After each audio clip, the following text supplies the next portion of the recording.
putting down others, arrogance, pride. I'm better than you.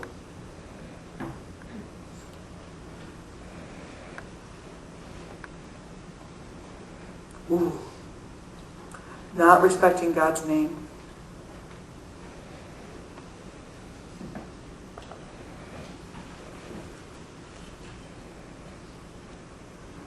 Not respecting myself.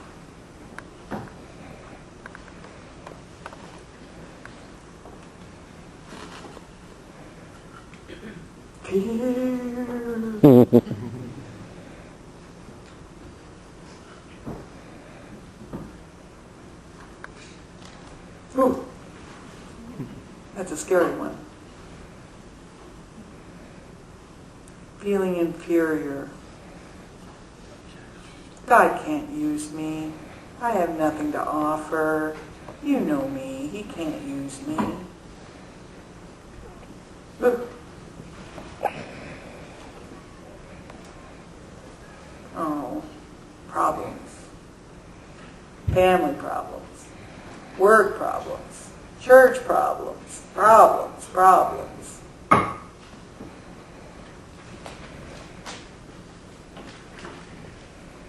Ooh. Criticizing others. Judging others.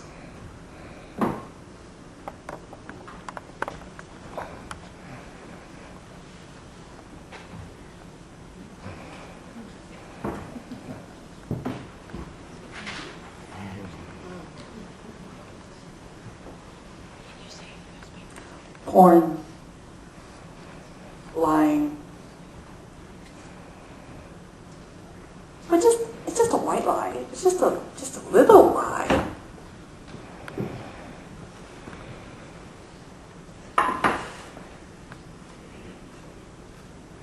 Forgetting to thank God.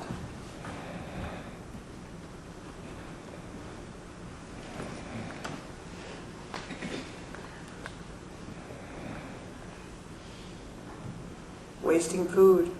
Wasting money.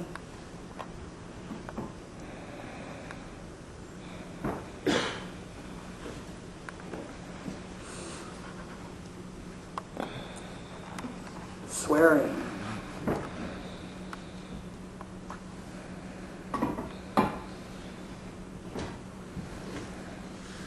Ugh, this is not fun.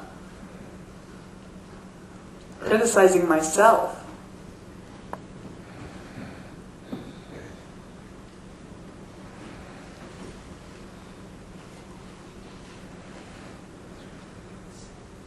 Not letting go of my past anger.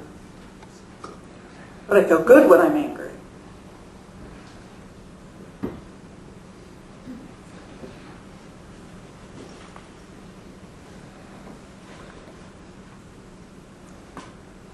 Gossip. Rumor mongering.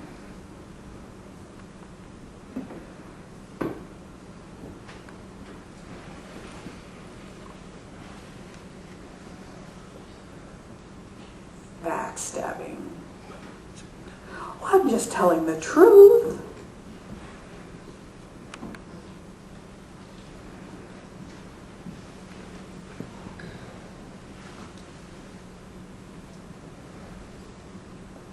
Lust. Adultery.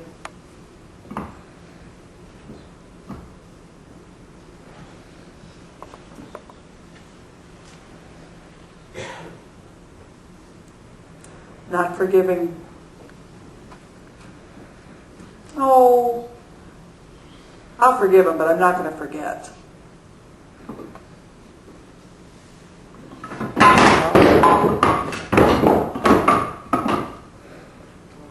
It's falling apart.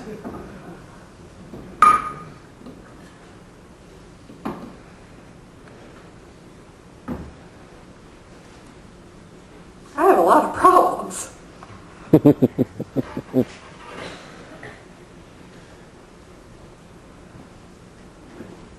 You know, all this weight that we carry. There are probably some things that are not in there. but I'm sure everyone struggles with something. I want to tell you a story about Corrie ten Boom. She would talk about the story where she would go with her dad to the railroad station. And there was a heavy case that her dad carried. It was full of watches and different parts and tools. And Corrie was about 7 or 8 years old and said, "Hey, Dad, what's sex in?" You know, parents are really scared of that question, sex. Dad says, "Okay, here, let me tell you. Would you please carry this bag for me?" And Corrie said, "Okay." And she tried, and maybe she got it a few feet, and then she had to put it down because it was too heavy. And her father said, "That's the same with sex. It's too heavy for you. Let me carry it. Later on at the right time, I'll be able to answer your question." God is like that. We are not designed to carry those things. We have to trust God to carry it for us until we get to heaven.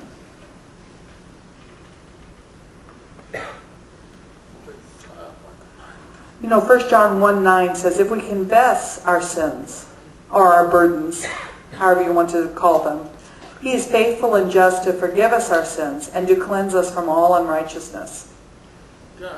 With God's help, we need to let go of them. I don't know if you noticed something. When I put up all of these blocks, it makes it difficult to see the picture of Jesus behind it. With our burdens, it makes it hard to see God clearly. Once you confess them, God forgives us. Then what happens to these blocks?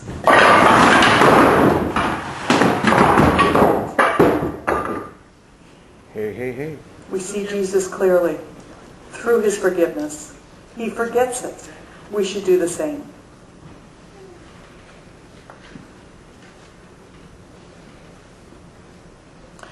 First we let go. And then we go. Let's go. The Christian life is a race that requires endurance and discipline. Later in the book, God talks about disciplining us while we run the race, for the purpose of being able to share in His holiness and produce a peaceful fruit of righteousness.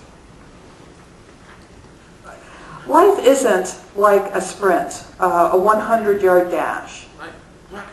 No, rather life is like running a marathon, a run that lasts for a lifetime. That's why the word endurance is so important. Let's keep running. Thirdly and last, this is the most important. Let's look. Looking to Jesus, the author and finisher of our faith. Jesus completed a path for us to follow. So He's telling us that focus is essential. Here's a story of a young man. I went to a Dallas seminary and I saw this young man. And he was sitting in his house and he just watched the traffic go by. 4 years later, through all my courses and all the different ministry experiences and everything, I'm ready to graduate. It's like a week before graduation. I drove by and I see that same man and he's still sitting in his house. That man had no focus. It's crucial that we have the focus to fix our eyes on the goal. If we have no goal, if we have no focus, we have no progress.